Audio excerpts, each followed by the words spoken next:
Assalamualaikum warahmatullahi wabarakatuh.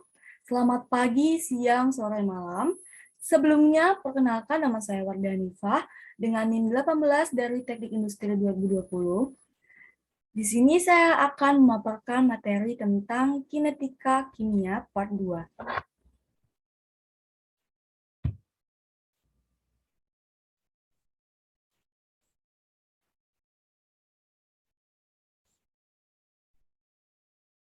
Baik, kinetika kimia part 2. Yang pertama yaitu ada grafik laju berdasarkan order reaksi. Order reaksi atau biasa disebut tingkat reaksi terhadap suatu komponen adalah pangkat dari konsentrasi komponen itu dalam hukum laju. Misal, V sama dengan K dikali A setengah B, yang artinya reaksi mempunyai order setengah terhadap A dan order 1 terhadap B, sehingga keseluruhan reaksi mempunyai order 3/2. Hukum laju diperoleh dari hasil eksperimen dan biasanya tidak dapat diduga dari persamaan reaksinya.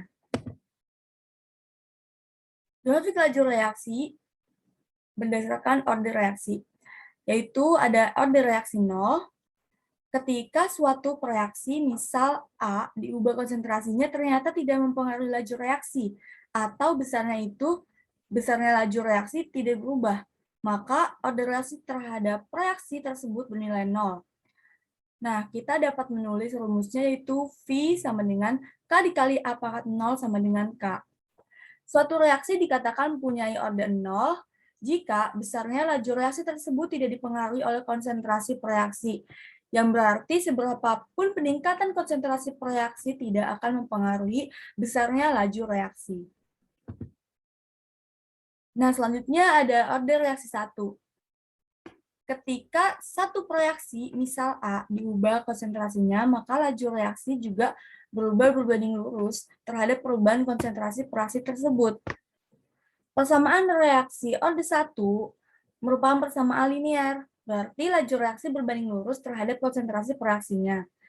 Jika konsentrasi reaksinya dinaikkan, contohnya dinaikkan menjadi 4 kali, maka laju reaksi akan menjadi 4/1 atau 4 kali lebih besar. Suatu reaksi kimia dikatakan mempunyai order 1 apabila besarnya laju reaksi berbanding lurus dengan besarnya konsentrasi reaksi. Artinya jika konsentrasi reaksi dinaikkan 2 kali semula, maka laju reaksi juga akan meningkat besarnya sebanyak 2/1 atau 2 kali semula juga. Nah, di sini kita bisa tulis V sama dengan K dikali A pangkat 1. Biasanya pangkat 1 tidak ditulis. Nah, jadi di sini kosong. Seperti itu. Lalu ada order reaksi 2. Yaitu ketika suatu reaksi, misal A, diubah konsentrasinya, maka laju reaksi meningkat setara pangkat 2 dari laju konsentrasi sebelumnya. Nah, rumusnya itu V sama dengan K dikali A pangkat 2. Nah, apabila reaksi berorder 2 terhadap suatu reaksi berarti laju reaksinya itu berubah secara kuadrat terhadap perubahan konsentrasinya. Apabila konsentrasinya zat A ini dinaikkan misalnya 2 kali, maka laju reaksi akan menjadi 2/2 atau 4 kali lebih besar. Suatu reaksi juga dikatakan punya order 2 apabila besarnya laju reaksi merupakan pangkat 2 dari peningkatan konsentrasi reaksinya. Contohnya, apabila konsentrasi reaksi dinaikkan 3 kali semula, nah maka laju reaksi akan menjadi 3/2 atau 9 kali semula. Persamaan laju reaksi terintegrasi waktu. Persamaan laju reaksi terintegrasi waktu merupakan persamaan laju yang menunjukkan hubungan konsentrasi dan waktu yang fungsinya untuk menentukan waktu paruh reaktan. Definisi waktu paruh sendiri yaitu waktu yang diperoleh atau yang diperlukan oleh setengah dari jumlah reaktan untuk berubah menjadi produk. Nah, rumusnya itu P setengah sama dengan 1 per K dikali A0. Keterangan di sini A0 merupakan konsentrasi awal zat yang besarnya 3 molar, A konsentrasi zat yang tersisa pada waktu tertentu, lalu K konstanta laju reaksi, dan T waktu reaksi. Contoh soal di sini diketahui reaksi dekomposisi order 2 NOBr menghasilkan NO plus setengah Br2. Waktu paruh reaksi ini 1,5 menit pada saat konsentrasi NaOBr sama dengan 0,25 molar. Berapa lama waktu yang diperlukan untuk reaksi sehingga terdapat 0,04 molar NaOBr? Penyelesaiannya, masukkan yang rumus tadi, yaitu T setengah sama dengan 1 per K dikali A0. T setengah di sini itu waktu paruh. Nah, di sini udah diketahui waktu paruhnya itu 1,5 menit. Nah, sama dengan 1 per K dikali 0,5. Lalu, K sama dengan 1,33 M pangkat min 1 menit pangkat min 1.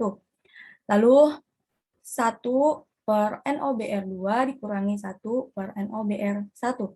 Sama dengan KT. 1 per 0,04 dari 0,04 molar NaOBr dikurangi 1,0,5. Nah, hasilnya itu 1,33 molar pangkat min 1 menit pangkat min 1 dikali T.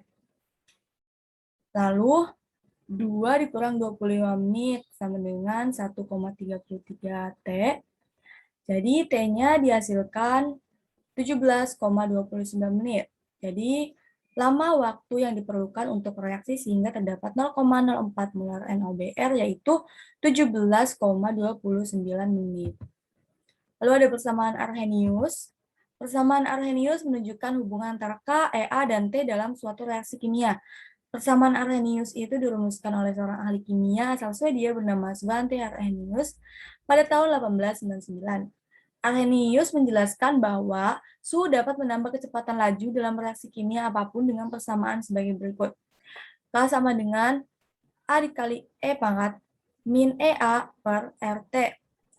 K merupakan konstanta laju reaksi, A faktor frekuensi atau praeksponensial, EA energi aktivasi, R konstanta gas yang besarnya 8,314 Joule mol, pangkat min 1, K pangkat min 1, dan T suhu dalam besaran Kelvin.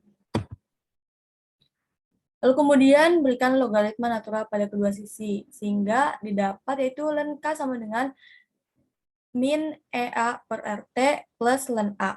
Untuk reaksi yang sama namun dijalankan pada suhu yang berbeda, beberapa nilai konstan dapat dicoret, seperti ln A, dan didapat persamaan Arrhenius berikut ini, yaitu ln K2 per K1 sama dengan EA per R dikali 1 per T1 min 1 per T2. K2 di sini yaitu konstanta laju pada kondisi variasi, K1 konstanta laju awal, EA energi aktivasi, R merupakan konstanta gas, T1 suhu awal, dan T2 suhu variasi. Contoh soalnya, tentukan fraksi molekul yang mempunyai energi sama dengan atau lebih tinggi daripada energi aktivasi pada reaksi yang terjadi pada suhu 127 derajat Celcius jika diketahui energi aktivasi reaksi 100 kJ per mol. Penyelesaiannya, kita tentukan dulu suhunya, yaitu T sama dengan 127 plus 273 K. Nah, 273 ini merupakan ketetapan jika kita ingin mengubah Celsius ke Kelvin. Nah, dari 127 ditambah 273, kita menghasilkan 400 Kelvin. Lalu masukkan ke rumus F sama dengan E pangkat min EA per RT. E min 100.000 dibagi 8,314 dikali 400. Nah, hasilnya itu 8,73 dikali 10 pangkat min 14. Baik, mungkin sekian dari saya pemaparan materi tentang kinetika kimia part 2. Jika ada salah kata, saya mohon maaf. Sampai jumpa dan terima kasih. Wassalamualaikum warahmatullahi wabarakatuh.